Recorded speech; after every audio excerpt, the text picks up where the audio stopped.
കൂടുതൽ വാർത്തകളും വീഡിയോകളും കാണാൻ ഈ ചാനൽ സബ്സ്ക്രൈബ് ചെയ്യുക. കൂടെ ബെൽ ബട്ടൺ അമർത്തുക. ഏഷ്യ ലൈവ് ടിവിയിലെ ഫെങ്ഷു പ്രോഗ്രാമിലേക്ക് ഏവർക്കും സ്വാഗതം. വീടിൻ്റെ വാസ്തു ശരിയല്ലെന്നുണ്ടെങ്കിൽ നമുക്ക് കടങ്ങൾ വരുമോ? നല്ലൊരു ക്വസ്റ്റ്യനാണ്. ഒത്തിരി ആൾക്കാർ ചോദിക്കുന്നുണ്ട്. അപ്പം കടം വരാനൊരു കാരണം വാസ്തു ആണോ എന്ന് ചോദിക്കുന്നുണ്ട്. ഉറപ്പായിട്ട് നിങ്ങൾ താമസിക്കുന്ന വീട് വാസ്തുപ്രകാരം കറക്റ്റ് അല്ലെന്നുണ്ടെങ്കിൽ അത് കടബാധ്യതയിലേക്ക് നയിക്കും. അപ്പോൾ കടബാധ്യതയിലേക്ക് നയിക്കാനായിട്ട് എന്തൊക്കെ കാര്യങ്ങളുണ്ട്, അല്ലെങ്കിൽ ഏതൊക്കെ രീതിയിൽ നമുക്ക് കടങ്ങൾ വരാം? നമുക്ക് രണ്ട് വാസ്തുശാസ്ത്രങ്ങളാണ് നമ്മളിപ്പോൾ നോക്കുന്നത്. ഒന്ന് ചൈനീസ് വാസ്തുകലയായ ഫെങ്ഷുയും, ഒന്ന് ഭാരതത്തിൻ്റെ വാസ്തുശാസ്ത്രവും. അപ്പം ഇത് രണ്ടും നമ്മൾ പ്രാക്ടീസ് ചെയ്യുന്നുണ്ട്. അപ്പോൾ ഒരു വീട്ടിൽ ചെന്ന് കഴിഞ്ഞാൽ അവർ ചോദിക്കും, സാർ ഇത് ചൈനീസ് വാസ്തു ആണോ നോക്കുന്നത്, അതാ വാസ്തു ആണോ നോക്കുന്നത്? ചൈനീസ് വാസ്തുവും നോക്കി അതിൻ്റെ വിവരങ്ങളും പറഞ്ഞുതരും, വാസ്തുവും നോക്കി അതിൻ്റെ വിവരങ്ങളും പറഞ്ഞുതരും. രണ്ടിൻ്റെയും പ്രശ്നവും പരിഹാരവും പറഞ്ഞുതരും. അപ്പോൾ ചിലർ വിളിച്ചിട്ടുണ്ടെങ്കിൽ സാറിനെ വിളിച്ചതെന്ന് പറഞ്ഞു കഴിഞ്ഞാൽ സാറ് ചൈനീസ് വാസ്തു ഫെങ്ഷു ആയതുകൊണ്ടാണ് വിളിച്ചത്. കാരണം നമുക്ക് വീടിന് പൊളിച്ചു മാറ്റാനോ അല്ലെങ്കിൽ ഇടിച്ചു നിരത്താനോ ഒന്നും പറ്റില്ല. അപ്പോൾ നമുക്ക് അത് ഫെങ്ഷു പ്രകാരം എന്തെങ്കിലും റെമഡികൾ ചെയ്യാൻ പറ്റുമെന്ന് അറിയാം, അതുകൊണ്ടാണ് സാറിനെ വിളിച്ചതെന്ന് പലരും പറയുന്നുണ്ട്. ഓക്കെ, നമുക്കിത് രണ്ടും ഉപയോഗിച്ച് കാര്യങ്ങൾ ചെയ്യാൻ പറ്റും.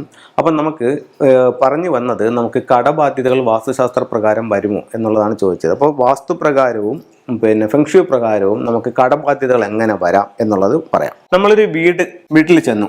അപ്പോൾ ഏതൊരു വീട്ടിൽ ചെന്നാലും നമ്മൾ അതിൻ്റെ പ്ലാൻ എടുക്കും. അതിൻ്റെ പ്ലാൻ എടുത്ത് അവിടെ ഇരുന്ന് തന്നെ നമ്മളത് വരച്ച് കറക്റ്റ് ചെയ്യും. വരച്ച് കറക്റ്റ് ചെയ്തിട്ട് ഈ പ്ലാനിനെ നമ്മൾ 9 ഡിവൈഡ് ചെയ്യും. 9 ഡിവൈഡ് ചെയ്തിട്ട് ആ വീട് പണി കഴിപ്പിച്ച കാലഘട്ടം, ആ വീടിൻ്റെ ഡിഗ്രി ഇതൊക്കെ നോക്കി അതിൻ്റെ ഫ്ലൈയിങ് സ്റ്റാർ എടുക്കും. അതിൻ്റെ ഫ്ലൈയിങ് സ്റ്റാർ എടുത്തതിന് ശേഷം ആ ഫ്ലൈയിങ് സ്റ്റാർ വെച്ചിട്ടാണ് നമ്മൾ കാര്യങ്ങൾ സംസാരിക്കുന്നത്.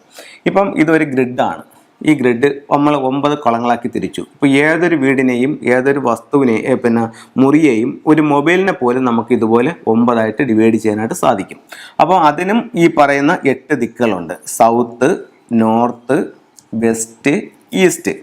4 corner, south west corner, north west corner, north east corner, south east corner, ഒരു ബ്രഹ്മസ്ഥാനം. ഇതാണ് എല്ലാ വീടിനും എല്ലാത്തിനുമുള്ള 8 ഇത്.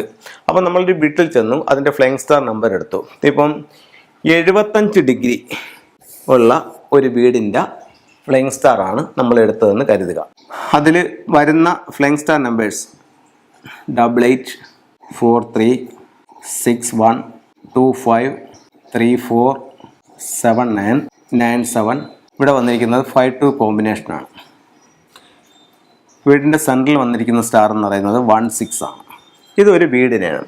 അപ്പോൾ നമ്മൾ ഒരു വീടിൻ്റെ പ്ലാൻ എടുത്തു. പ്ലാൻ എടുത്തിട്ട് അതിനെ നമ്മൾ 8 തിരിച്ചു, അല്ലെങ്കിൽ 9 തിരിച്ചു. 9 തിരിച്ചിട്ട് അതിനെ ഈ സ്റ്റാറുകൾ ഇതുപോലെ ആ വീടിൻ്റെ ഓരോ ദിക്കിലും എഴുതും. അപ്പം ഈ വീടിനെ സംബന്ധിച്ചിടത്തോളം ഈ വീടിൻ്റെ വടക്ക് കിഴക്ക് ഭാഗം ഇത്രയും പറയപ്പെടുന്ന ഒരു 45 ഡിഗ്രിയിൽ നിൽക്കുന്ന സ്റ്റാർ എന്ന് പറയുന്നത് 43 ആണ്. ഇവിടെ നിങ്ങൾ ശ്രദ്ധിക്കേണ്ടത്, പല വീടിനും പല ഫ്ലൈയിങ് സ്റ്റാർ ആണ്. ഡിഗ്രി മാറുന്നതനുസരിച്ച് വീടിൻ്റെ പണി പൂർത്തിയായി താമസമാകുന്നതനുസരിച്ച് വീടിൻ്റെ ഫ്ലൈയിങ് സ്റ്റാർ നമ്പർ മാറിക്കൊണ്ടേയിരിക്കും. അപ്പോൾ ഒരു ചോദ്യമുണ്ട്, ഇപ്പോൾ അടുത്ത വർഷമാകുമ്പോൾ ഈ നമ്പർ മാറുമോ എന്ന് ചോദിക്കും. ഇല്ല, അടുത്ത വർഷമായാലും 10 വർഷമായാലും ഈ നമ്പർ മാറില്ല. ഇത് വീടിൻ്റെ ഫ്ലൈയിങ് സ്റ്റാർ നമ്പറാണ്, ഇതിന് ഒരിക്കലും മാറില്ല. മാറണമെന്നുണ്ടെങ്കിൽ വീടിൻ്റെ 3/1 നമ്മൾ പുതുക്കി പണിയാണെങ്കിൽ, എപ്പോഴാണോ നിങ്ങൾ പുതുക്കി പണിയുന്നത് അത് അടുത്ത കാലഘട്ടമാണെങ്കിൽ അടുത്ത കാലഘട്ടത്തിലേക്ക് ഇത് മാറും. അതെന്താണ് അടുത്ത കാലഘട്ടം? ഇപ്പോൾ ഓരോ 20 വർഷങ്ങൾ കൂടുമ്പോഴും ഫെങ്ഷുയ്ക്ക് ഒരു മാറ്റം ഉണ്ടാവുമെന്നാണ് പറയുന്നത്. 1984 മുതൽ 2004 വരെയുള്ള ഒരു കാലഘട്ടം എന്ന് പറയുന്നത് പീരീഡ് 7 എന്ന് പറയുന്ന ഒരു കാലഘട്ടമായിരുന്നു. അത് കഴിഞ്ഞിട്ട് 2004 മുതൽ 2024 വരെയുള്ള കാലഘട്ടം പീരീഡ് 8 ആണ്. അപ്പം 2024 മുതൽ 2044 വരെയുള്ള കാലഘട്ടം പീരീഡ് 9 ആണ്. 44 കഴിഞ്ഞാൽ പിന്നെ അത് വീണ്ടും 1ലേക്ക് പോകും. അപ്പോൾ നമ്മൾ നിങ്ങളുടെ വീട് ഇപ്പോൾ ഈ ഒരു കാലഘട്ടത്തിൽ ഇപ്പം നിങ്ങൾ പണിഞ്ഞിട്ടുണ്ട്, അല്ലെങ്കിൽ നിങ്ങൾ 2010 നിങ്ങൾ ഒരു വീട് വെച്ചപ്പോൾ നിങ്ങൾക്ക് അന്നൊരു ചെറിയ സാമ്പത്തിക സ്ഥിതി ആയിരുന്നു. അപ്പോൾ അതനുസരിച്ച് നിങ്ങൾ അന്നൊരു വീട് വെച്ചു. ഒരു 600 സ്ക്വയർ ഫീറ്റേ ഉള്ളായിരുന്നു. നിങ്ങൾ ഇപ്പോൾ അടുത്ത വർഷം 2024 ഒരു ജൂൺ മാസം ആകുമ്പോഴത്തേക്ക് നിങ്ങൾ അത് പുതുക്കി നിങ്ങൾ 600 സ്ക്വയർ ഫീറ്റ് എന്നുള്ളത് ഒരു 1200 സ്ക്വയർ ഫീറ്റിലേക്ക് വീട് വലുതാക്കി എന്ന് കരുതുക. അങ്ങനെയാണെന്നുണ്ടെങ്കിൽ നിങ്ങളുടെ ഈ ഫ്ലൈയിങ് സ്റ്റാർ നമ്പർ മാറും. ഫ്ലൈയിങ് സ്റ്റാർ നമ്പർ മാറി പുതിയ ഫ്ലൈയിങ് സ്റ്റാർ നമ്പർ ആവും. അതല്ലാതെ ഈ ഫ്ലൈയിങ് സ്റ്റാർ നമ്പർ ഒരിക്കലും മാറത്തില്ല. അപ്പോൾ നമ്മൾ പറഞ്ഞു വന്നത് ഇതിൻ്റെ ഫ്ലൈങ് സ്റ്റാർ നമ്പർ എടുത്തു. ഇപ്പോൾ ഇത് ഇത്രയും ഭാഗത്ത് നിൽക്കുന്നൊരു എനർജി ഈ 4-3 എനർജിയാണ്, ഇത്രയും ഭാഗത്ത് നിൽക്കുന്ന 88 എനർജിയാണ്, ഇത് 9-7 ആണ്. ഇതിൽ ഓരോന്നും ഓരോ ഗുണങ്ങളുണ്ട്. അപ്പം നമ്മൾ പറഞ്ഞു വന്നത് കടബാധ്യതയുടെ കാര്യമാണ്. കടബാധ്യത നമുക്ക് എങ്ങനെ വാസ്തുദോഷത്തിലൂടെ വരാം. ഇപ്പം ഞാൻ പറയുന്നത് ഫെങ്ഷുയിലൂടെ എങ്ങനെ കടബാധ്യത വരാം എന്നുള്ളതാണ് പറയുന്നത്. നിങ്ങളുടെ വീടിൻ്റെ പ്രധാന വാതിൽ ഈ പറയപ്പെടുന്ന ഈ സൗത്ത് ഈസ്റ്റ് ഭാഗത്ത്, ഇത് എല്ലാ വീടിൻ്റെയും സൗത്ത് ഈസ്റ്റ് അല്ല ഞാൻ പറയുന്നത്, ഫ്ലൈങ് സ്റ്റാർ പ്രകാരം 9-7 വരുന്ന വീടിൻ്റെ സൗത്ത് ഈസ്റ്റിലാണ് പറയുന്നത്. ഇവിടെയാണ് നിങ്ങളുടെ വീടിൻ്റെ പ്രധാന വാതിൽ വന്നിട്ടുണ്ട് എങ്കിൽ നിങ്ങൾക്ക് കടബാധ്യത വരാം. കാരണം ആ സ്റ്റാറിനെ ബേസ് ചെയ്തിട്ട് മാത്രമാണ് ഞാൻ സംസാരിക്കുന്നത്. 9-7 എന്നുള്ള സ്റ്റാറിലാണ് നിങ്ങളുടെ ഇത് ഫ്ലൈങ് സ്റ്റാർ നമ്പർ വന്നിട്ടുണ്ടെങ്കിൽ നിങ്ങൾക്ക് കടബാധ്യതകൾ വരാം. മറ്റുള്ളവർ നിങ്ങളെ പറ്റിച്ചുകൊണ്ടിരിക്കുകയായിരിക്കാം. പൈസകൾ പല ആവശ്യങ്ങൾക്കായിട്ട് കൊടുത്തിട്ട്, അല്ലെങ്കിൽ ജോലി സംബന്ധമായിട്ടോ വിസ സംബന്ധമായിട്ടോ ഒക്കെ കൊടുത്തിട്ട് തിരിച്ചു കിട്ടാതിരിക്കുന്ന അവസ്ഥകൾ, അല്ലെങ്കിൽ നമ്മുടെ ഇന്ന് കടം വാങ്ങിച്ചുകൊണ്ട് പോയിട്ട് തിരിച്ചു തരാത്ത അവസ്ഥകൾ. അങ്ങനെ നമ്മളിപ്പോൾ കഴിഞ്ഞ ഇത്രയും വർഷങ്ങളായിട്ട് ഈ ഫീൽഡിൽ നിൽക്കുന്നതുകൊണ്ട് ഓരോരുത്തരുടെയും പ്രശ്നങ്ങൾ നമുക്കറിയാം. അപ്പോൾ അവർ പറയുന്ന പ്രശ്നങ്ങളാണ് ഞാൻ നിങ്ങളുമായിട്ട് ഷെയർ ചെയ്യുന്നത്. അപ്പോൾ നമുക്ക് ഇങ്ങനെയുള്ള പല പ്രശ്നങ്ങൾ എന്തായാലും കടബാധ്യതയിലേക്ക് നമ്മളെ കൊണ്ടെത്തിക്കുന്നത് ഈ ഒരു ഫ്ലൈങ് സ്റ്റാർ നമ്പറിൽ നമുക്ക് പ്രധാന വാതിൽ വന്നാൽ ഉണ്ടാകാം. അതല്ല, നമുക്കിവിടെ ഫ്ലൈങ് സ്റ്റാർ പ്രകാരം പ്രധാന വാതിലില്ല, നമ്മളുടെ പ്രധാന വാതിൽ നിൽക്കുന്നത് ഈ ഭാഗത്താണെന്ന് കരുതുക. അപ്പോൾ അങ്ങനെയാണെന്നുണ്ടെങ്കിൽ നമ്മൾ കിടക്കുന്ന ബെഡ്റൂം ഇതാണെന്ന് കരുതുക. ബെഡ്റൂം ഇതാണെന്ന് കരുതിയാലും അവിടെയും നമുക്ക് നിൽക്കുന്ന സ്റ്റാർ 7-9 ആണ്, മോശം സ്റ്റാറാണ്. അവിടെയും നമുക്ക് കടബാധ്യത വരാം.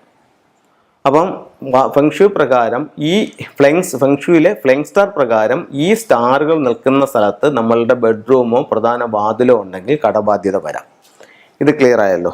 ഇനി നമുക്ക് വീട് വെച്ചപ്പോൾ ഈ സൗത്ത് ഈസ്റ്റ് എന്ന് പറയുന്ന കോർണർ നമ്മൾ ഒഴിവാക്കിക്കൊണ്ടാണ് വീട് വെച്ചിരിക്കുന്നത്. അങ്ങനെയാണെങ്കിലും കടബാധ്യത വരാം. എന്തുകൊണ്ടെന്ന് വെച്ച് കഴിഞ്ഞാൽ സൗത്ത് ഈസ്റ്റ് എന്ന് പറയുന്നത് ഫെങ്ഷു പ്രകാരം സമ്പത്തിൻ്റെ ദിക്കാണ്. അപ്പോൾ അവിടെ മിസ്സിങ് ആയിക്കഴിഞ്ഞാൽ വീട്ടിൽ സമ്പത്ത് നിൽക്കില്ല, കടബാധ്യത വരാം. ഇനി വാസ്തുവിലേക്ക് പോവാം. തെക്ക് കിഴക്ക് ഭാഗത്ത് നിങ്ങൾക്കൊരു സെപ്റ്റിക് ടാങ്ക് ഉണ്ട്, കടബാധ്യത ഉണ്ടാവാം. നിങ്ങളുടെ വീട്ടിനകത്ത് തെക്ക് കിഴക്ക് ഭാഗത്തൊരു സെപ്റ്റിക് ടാങ്ക് ടോയ്ലറ്റ് ഉണ്ട്, കടബാധ്യത ഉണ്ടാവാം. വീടിൻ്റെ പുറത്ത് തെക്ക് കിഴക്ക് ഭാഗത്തൊരു ടോയ്ലറ്റ് ഉണ്ട്, കടബാധ്യത ഉണ്ടാവാം. ഇതൊന്നുമല്ല, ഇവിടെ ഒന്നും യാതൊരു കുഴപ്പവുമില്ല. നിങ്ങളുടെ വീടിൻ്റെ തെക്ക് പടിഞ്ഞാറ് ഭാഗം കന്നിമൂലയിൽ നിങ്ങൾക്ക് സെപ്റ്റിക് ടാങ്ക് ഉണ്ടെങ്കിൽ കടബാധ്യത ഉണ്ടാവാം. കിണറുണ്ടെങ്കിൽ കടബാധ്യത ഉണ്ടാവാം. നിങ്ങളുടെ വീടിൻ്റെ തെക്ക് പടിഞ്ഞാറ് ഭാഗത്ത് ഇവിടെ എല്ലാം ഓപ്പണായി കിടക്കുകയാണ്, വലിയൊരു കുഴിയുമാണ്, നിങ്ങൾക്ക് കടബാധ്യത ഉണ്ടാവാം. ഈ തെക്ക് പടിഞ്ഞാറ് ഭാഗത്ത് നിങ്ങളുടെ വീട്ടിൽ നഷ്ടപ്പെട്ടു പോയിട്ടുണ്ട്, അങ്ങനെയാണെങ്കിലും നിങ്ങൾക്ക് കടബാധ്യത ഉണ്ടാവാം. അങ്ങനെ ഓരോ വീടിൻ്റെയും വാസ്തുപ്രകാരം നോക്കി എന്താണ് കടബാധ്യതയ്ക്കുള്ള കാരണമെന്ന് കണ്ടുപിടിച്ച് ഫ്ലൈങ് സ്റ്റാർ നമ്പർ എന്താണെന്ന് കണ്ടുപിടിച്ച് അതിന് തക്കതായ പരിഹാരങ്ങൾ നമ്മൾ ആ ഓരോ വീടുകളിലും ചെയ്യുകയാണെങ്കിൽ ഉറപ്പായിട്ടും നമ്മുടെ പ്രശ്നങ്ങളെ ദൂരീകരിക്കാനും നമുക്ക് ജീവിതത്തിൽ മുന്നോട്ട് വരാനും ഫെങ്ഷു എന്ന് പറയുന്ന മഹത്തായ ശാസ്ത്രം കൊണ്ട് സാധിക്കുന്നതാണ്. അപ്പോൾ ചില ടൂളുകൾ പരിചയപ്പെടുത്താം. നമ്മൾ സമ്പത്തിനെ പറ്റി സംസാരിച്ചതുകൊണ്ട് സാമ്പത്തികമായിട്ടുള്ള ഉയർച്ച ഉണ്ടാവാനുള്ള കാര്യങ്ങൾ തന്നെ നമുക്ക് നോക്കാം. ഇപ്പം എല്ലാവരും വിളിച്ചിട്ട് ചോദിക്കുന്നുണ്ട്, സാറേ എനിക്ക് ഫെങ്ഷുയുടെ എന്തെങ്കിലും ഒരു ടൂള് വെക്കാനുണ്ട്, ഞാൻ ഏത് ടൂള് വാങ്ങിച്ച് വെക്കണം? എനിക്ക് ഇതുവരെ ഞാൻ ഫെങ്ഷുയുടെ ഒരു ടൂളും വെച്ചിട്ടില്ല, അങ്ങനെയാണെങ്കിൽ ഞാൻ ഏത് ടൂൾ വെക്കണമെന്ന് ചോദിക്കുന്നുണ്ട്. യാതൊരു സംശയവുമില്ല, നിങ്ങൾ ഇതുവരെ ഫെങ്ഷുയുടെ ടൂളുകളൊന്നും വെച്ചിട്ടില്ല എന്നുണ്ടെങ്കിൽ നിങ്ങൾ ഒരു ലാഫിൻ ബുദ്ധ വാങ്ങിച്ച് വെക്കും. അപ്പോൾ അവർ പറയും, സാറേ ലാഫിൻ ബുദ്ധ നമ്മളെ വീട്ടിലുണ്ട്, നമ്മളിത് കണക്ക് ഉത്സവത്തിന് പോയപ്പോഴോ അല്ലെങ്കിൽ മറ്റ് ഷോപ്പുകളിൽ പോയപ്പോഴോ ലാഫിൻ ബുദ്ധ വാങ്ങിച്ചെന്ന് പറയും. ആ ലാഫിൻ ബുദ്ധ എന്ന് പറയുന്നത് ഇത്രേ കാണത്തുള്ളൂ. ഏറ്റവും കുറഞ്ഞ ഒരു 40-50 രൂപയ്ക്കുള്ള ചെറിയൊരു ലാഫിൻ ബുദ്ധ ആയിരിക്കും. അത്തരത്തിൽ തീരെ ചെറിയൊരു ലാഫിൻ ബുദ്ധ വാങ്ങിച്ചു വെച്ചെന്ന് പറഞ്ഞാൽ നിങ്ങളുടെ ജീവിതത്തിൽ ഒരു നേട്ടം ഉണ്ടാവും എന്നുള്ളത് ഞാൻ പറയുന്നില്ല. മിനിമം ഈ ഒരു ഹൈറ്റിലെങ്കിലും ഉള്ള ഒരു ലാഫിൻ ബുദ്ധ നിങ്ങൾ വാങ്ങിച്ചു വെച്ച് നോക്കൂ. ഉറപ്പായിട്ടും നിങ്ങൾക്ക് ജീവിതത്തിൽ മാറ്റങ്ങൾ ഉണ്ടാവും, അല്ലെങ്കിൽ വീട്ടിലേക്ക് ഒരു പോസിറ്റീവ് എനർജി വരും, ഒത്തിരി മാറ്റങ്ങൾ നിങ്ങളുടെ ജീവിതത്തിലുണ്ടാവും. ഇത് നമ്മൾ പഠിച്ചു മനസ്സിലാക്കി നമ്മൾ ചെയ്തു, നമ്മളുടെ ബന്ധുക്കളുടെ വീടുകൾ ചെയ്തു, പരിചയക്കാരുടെ വീടുകൾ ചെയ്തു. അത് കഴിഞ്ഞ് നമ്മൾ കൺസൾട്ടിങ് രംഗത്തേക്ക് എത്തി. ആയിരക്കണക്കിന് വീടുകൾ നമ്മൾ ഇത് കണക്ക് നോക്കി കാര്യങ്ങൾ പറഞ്ഞു കൊടുത്തു. അപ്പം നമുക്ക് ഇതുപോലെ ഓരോ വീട്ടിലും അവർ റിസൾട്ട് കിട്ടിയിട്ടാണ് പറയുന്നത്, സാർ എനിക്കത് വെച്ച പിന്നെ മാറ്റമുണ്ട്. അപ്പോൾ ഇത് ട്രാവലിംഗ് ബുദ്ധ എന്ന് പറയുന്നൊരു ബുദ്ധിയാണ്. ഇത് വാങ്ങിച്ച് നിങ്ങൾ വെച്ച് നോക്കൂ, ഒത്തിരി മാറ്റം നിങ്ങളുടെ ജീവിതത്തിലുണ്ടാവും. അതുപോലെ നമുക്ക് ഉപയോഗിക്കാവുന്ന മറ്റൊരു ഇതെന്ന് പറഞ്ഞാൽ അരോന മത്സ്യത്തിൻ്റെ ഒരു സ്റ്റാച്ചു ആണ്. ഫെങ്ഷുയിൽ വളരെ കോമൺ ആയിട്ട് ഉപയോഗിക്കുന്ന ഒരു സിമ്പലാണ് ഈ അരോന എന്ന് പറഞ്ഞിട്ടൊരു മത്സ്യം. ഇത് വാങ്ങിച്ച് നിങ്ങളുടെ സ്വീകരണ മുറിയുടെ സൗത്ത് ഈസ്റ്റിൽ വയ്ക്കുന്നത് നിങ്ങൾക്ക് സാമ്പത്തികമായിട്ട് അഭിവൃദ്ധി ഉണ്ടാവാനായിട്ട് നല്ലതാണ്.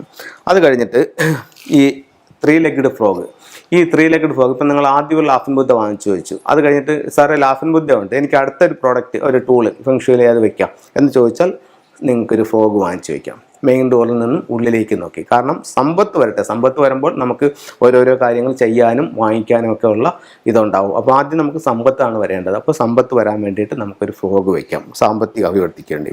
പിന്നെ നമുക്ക് നമ്മുടെ കയ്യിൽ ഒരു ചെറിയ ബഡ്ജറ്റേ ഉള്ളൂ, നമുക്കൊരു ഫെങ്ഷുവി ടൂൾ വാങ്ങിച്ചൊന്ന് പരീക്ഷിച്ച് നോക്കണമെന്നുണ്ട്. അങ്ങനെയാണെങ്കിൽ ഒരു സംശയവും വേണ്ട, നിങ്ങൾ ഇത്തരത്തിലുള്ള 2 ചൈനീസ് നാണയങ്ങൾ വാങ്ങിച്ച് നിങ്ങളുടെ ക്യാഷ് ബോക്സിലോ നിങ്ങളുടെ പേഴ്സിലോ വയ്ക്കൂ, നിങ്ങളിലേക്ക് സമ്പത്ത് വരും. അത് കഴിഞ്ഞിട്ട് നിങ്ങൾക്ക് ഉപയോഗിക്കാവുന്ന മറ്റൊരു ടൂൾസ് എന്ന് പറയുന്നത് ഇത് സിട്രിൻ്റെ സ്റ്റോൺസ് ആണ്. അപ്പോൾ ഇതിൻ്റെ ബ്രേസ്ലെറ്റ് ഉണ്ട്, ഇതിൻ്റെ മാലയുണ്ട്, നമുക്ക് ഇതിലത്തെ ചെറിയ ചെറിയ സ്റ്റോണുകളൊക്കെ വാങ്ങിക്കാൻ കിട്ടും. ഇത് നിങ്ങൾ വാങ്ങിച്ച് നിങ്ങളുടെ പേഴ്സിനകത്ത് സൂക്ഷിക്കുക, അല്ലെങ്കിൽ നിങ്ങളുടെ ക്യാഷ് ബോക്സിലേക്ക് സൂക്ഷിക്കുക. വെൽത്തിനെ അട്രാക്റ്റ് ചെയ്യുന്ന ഒരു സ്റ്റോണാണിത്. ഒത്തിരി വെൽത്ത് നമ്മളിലേക്ക് വരാനായിട്ട് നല്ലതാണ്. അപ്പോൾ ഇത്തരത്തിലുള്ള ഓരോ ടൂളുകൾ ഉപയോഗിച്ച് നോക്കും. നിങ്ങളുടെ ജീവിതത്തിൽ വലിയ വലിയ മാറ്റങ്ങൾ ഉണ്ടാവട്ടെ എന്ന് പ്രാർത്ഥിച്ചുകൊണ്ട് നിർത്തുന്നു. നന്ദി, നമസ്കാരം.